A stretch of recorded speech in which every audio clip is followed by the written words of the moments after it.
Good morning, everyone. This is the Doctor. It's another beautiful day out here in the Pacific Northwest. Today, we are going to be talking about Runeblade and whether or not you should be farming this great sword. Now, there are probably a lot of people out there who think Runeblade is a trash weapon that you're never going to want to use. I've heard it. And, you know, for the most part, a lot of those people are probably right. However, I think there are a couple situations and a couple characters who might actually benefit from using the Runeblade. And first, I just want to show you guys how to farm it. If you hop in here and go to the far plane, it does come from the new Ifrit event that just came out. And one thing to note about this too, as we're talking about this, the Runeblade recipe and the materials are really easy to get. Now, if you're a newer player, that might not be so true, but you could farm the level 60, and for whatever reason, the material drops, the recipe drops, just seem to like fall into your arms. I've talked to multiple players who are just like, yeah, I wasn't even trying to max out a Runeblade, and now I can make a +5. So when you're thinking about whether or not to make this weapon, keep in mind it's going to take significantly less effort than normal, and it's a weapon that is going to be, you know, situational, I would say. And I think it's a situational piece of gear and a gear to think about. So why is the Runeblade so different? Well, let's go to the equipment screen and I'll show you what it's competing against. Now, the Runeblade, we're going to go ahead and craft a couple copies real quick.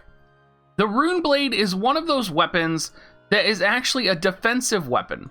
So while most greatswords have slash attack on it, the Runeblade itself actually has slash resistance on it.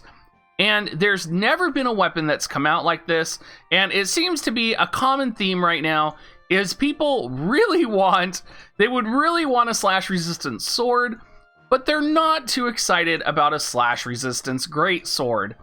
And that's understandable. I can understand why. But let's talk about the situations in which you might actually want this. And first and foremost, let's take a look at its stats here.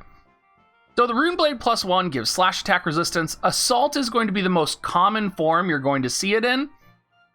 And it's going to have a little bit of magic, a little bit of HP, a little bit of accuracy, and a little bit of critical hit rate. Now, one thing that might be tiny bit difficult here is that the 202 attack is a really high attack, so you might struggle to fully max out that attack. But the one thing you're really missing out on is that slash attack 15% modifier when it's a +5. Now, what you're comparing it to, right, is you're comparing it to what it's like when it's going to be fully awakened. And you can see here, if I just pop up warthevisioncalc.com, when it's fully awakened, it's going to give slash resistance 8%. And you can see it does have assault, aim, and critical. The aim actually gives 17 accuracy, which isn't too bad. The critical 15.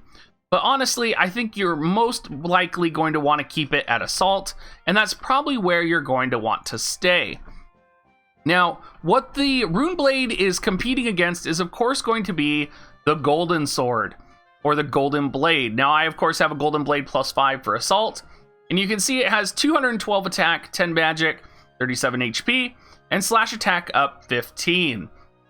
So if I were to switch this on to a unit like, say, Stern, and I decided to switch with the Runeblade, essentially all I would be losing out on is that slash attack up 15 in exchange for the slash resistance +8%.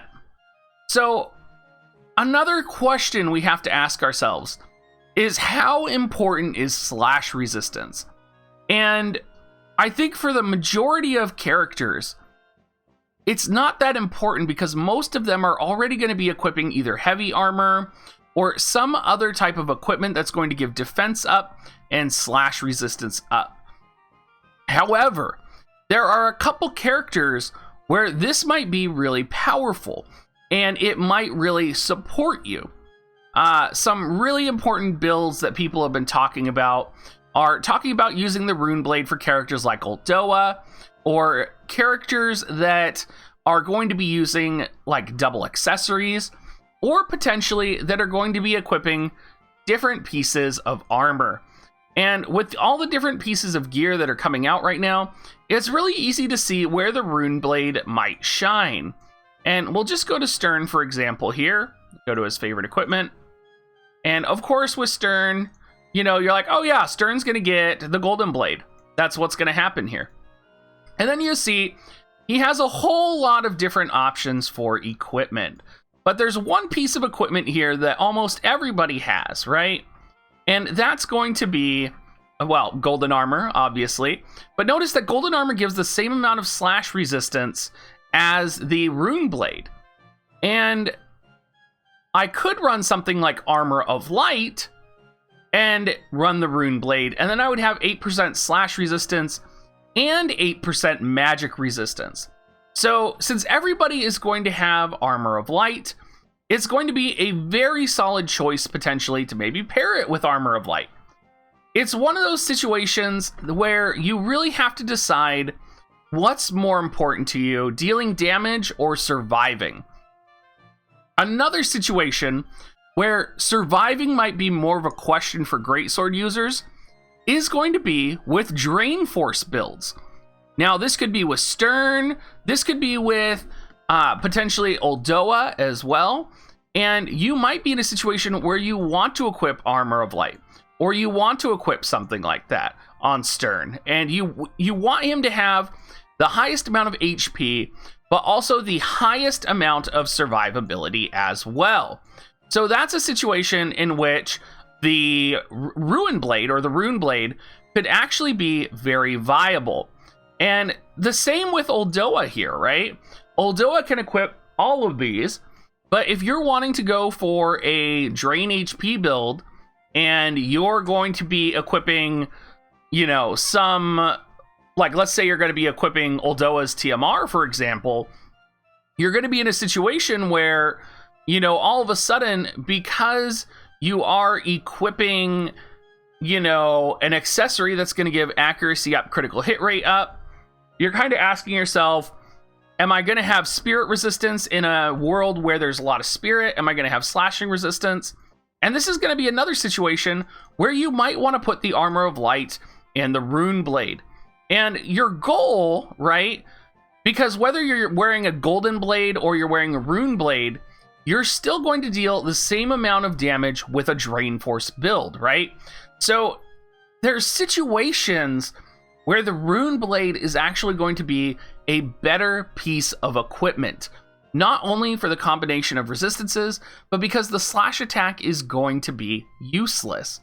Now, does that mean everyone should go out and build a Rune Blade right now because the Drain Force build is going to be the way to go? No, I would say probably not. But I do think that it's worth farming. I think if you don't have a Golden Blade, it's an okay substitute. And I think, honestly, if you're not trying to kill your opponent in one hit, right? If you're playing Ruinstern, for example, you're going to want to kill your opponent in one hit. You're going to want a Golden Blade +5. But if you're playing sort of a tanky Stern or a tanky Uldoa, the difference in killing your opponent in one hit versus 2 hits is pretty substantial, right? Like, most of the time, you're probably not going to kill your opponent in one hit with Stern or Uldoa. So, is the slash attack +15 going to matter for you? That's a question you have to ask yourself, and I think it's a question that a lot of players don't think about, right? Like, will that slash attack resistance mean that Stern survives, say, a crush armor from Sid? Will it mean that he takes 2 attacks when he could have taken 1 attack? Does that mean it still would have taken 2 hits to kill the opponent anyway, but now your Stern is surviving 1 turn longer?